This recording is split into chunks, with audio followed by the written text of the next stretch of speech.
আপনারা জানেন আজকে বাংলাদেশের অন্তর্বর্তীকালীন সরকার এবং বাংলাদেশের জাতিসংঘের অফিস তাদের যৌথ আয়োজনে একটা মতবিনিময় ছিল জাতিসংঘের যিনি মহাসচিব বাংলাদেশ সফরে এসেছেন তার সাথে।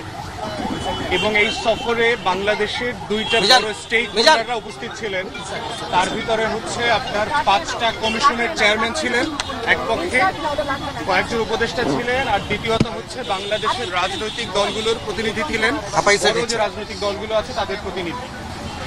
মূলত হচ্ছে যে প্রথমত হচ্ছে প্রফেসর আসিফ নজরুল যিনি আছেন তিনি মিটিংটা কন্ডাক্ট করেছেন।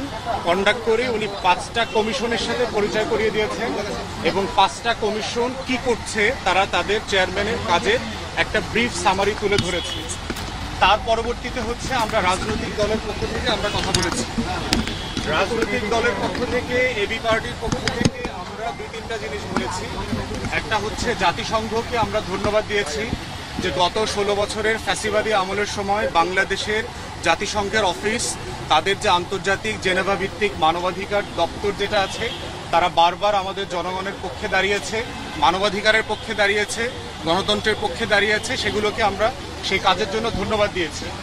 একই সাথে আমরা ধন্যবাদ দিয়েছি যে গত মাসে জাতিসংঘের মানবাধিকার দপ্তরের পক্ষ থেকে যে জুলাই আগস্ট গণহত্যার প্রতিবেদন দেওয়া হয়েছে 114 পৃষ্ঠার, সেটা প্রস্তুত করবার জন্য, এটা বাস্তবায়ন করবার জন্য কিছু সাহায্য দরকার, সেটা আমরা আমাদের পক্ষ থেকে বলেছি। প্রথম যেটা দরকার আমরা বলেছি সেটা হচ্ছে যে জাতিসংঘের 3টা প্রতিষ্ঠানে এখনো পতিত স্বৈরাচার শেখ পরিবারের 3 জন আত্মীয় কাজ করছে। আমি জাতিসংঘের মহাসচিবকে বলেছি জাতিসংঘ যেহেতু মানবাধিকারের বিচার চায়, ইনসাফ চায়, ইনসাফটা শুরু করতে হবে জাতিসংঘের নিজের অফিস থেকে।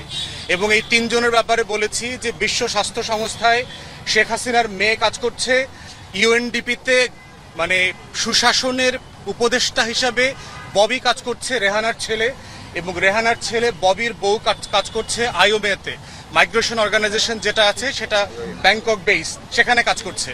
এবং যারা গত 15-16 বছর ধরে যেই পরিবারটা বাংলাদেশকে শোষণ করেছে, নির্যাতন করেছে, তাদের সদস্যরা যেই নেপোটিজম স্বজনপ্রীতির মাধ্যমে বাংলাদেশের অংশ হয়ে এই সব জায়গাতে কাজ পেয়েছে, আমরা বলেছি এই অ্যাপয়েন্টমেন্টগুলোকে রিভাইজ করবার জন্য।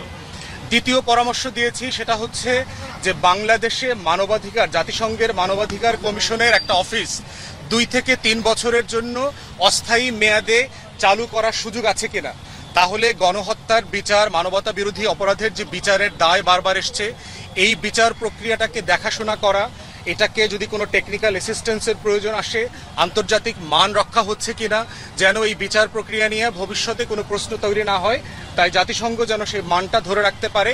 তাই আমরা বোধ করছি যে এইরকম একটা অফিস 2-3 বছরের জন্য স্বল্প মেয়াদে প্রতিষ্ঠা করা যায় কিনা। তৃতীয়ত বলেছি যে রোহিঙ্গাদের ব্যাপারে নিরাপদে প্রত্যাবর্তন করবার জন্য জাতিসংঘ যে প্রয়াস চালিয়ে যাচ্ছে, অন্তর্বর্তীকালীন সরকারের সাথে একমত হয়ে এটা যেন আরো বেগবান করা হয়। এটা হচ্ছে মোটা দাগে আমাদের ব্রিফিং ছিল। সবাইকে ধন্যবাদ।